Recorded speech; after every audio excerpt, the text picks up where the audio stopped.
Dân mở mình muốn được. Bên một thả luôn có phải nên gió sư.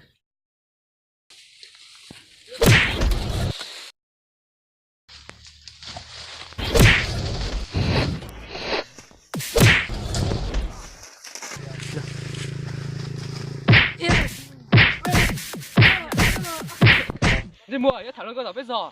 Nó chủ thân được biết đâu.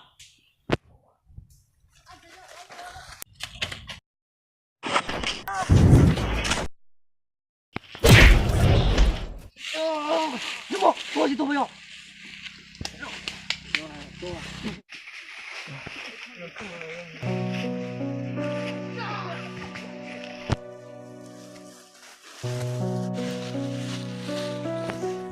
Vâng, sấy một chế rồi.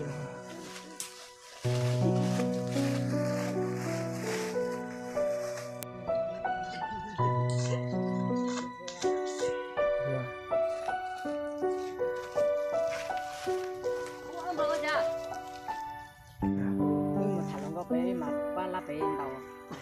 Giờ này nhớ từ. Bé lấy luôn gió lại. Chị sai biết là mỗi em lấy cái đấy chưa?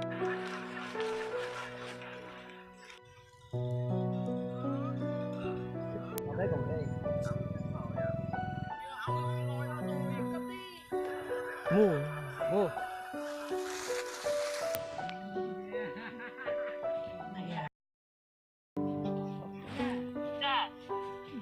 Mày muốn gì? Địt mẹ mày. Mày là thằng nào? Nhắn gọi cho tao á. Địt mẹ mày, mày giỏi qua đây. Cho tao số rồi alo tao. Đến vườn kêu để solo đi.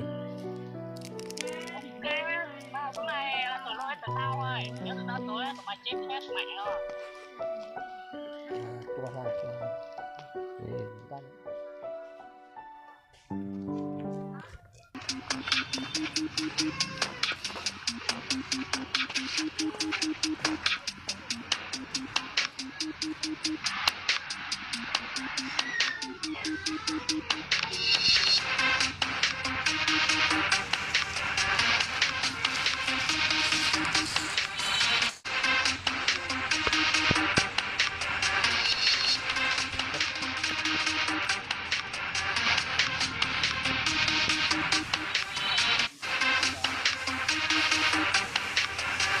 À.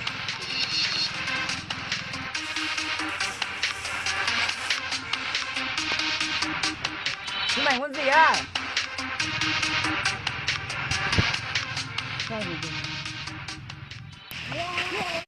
Anh để cho con hả? Sao khoe gì?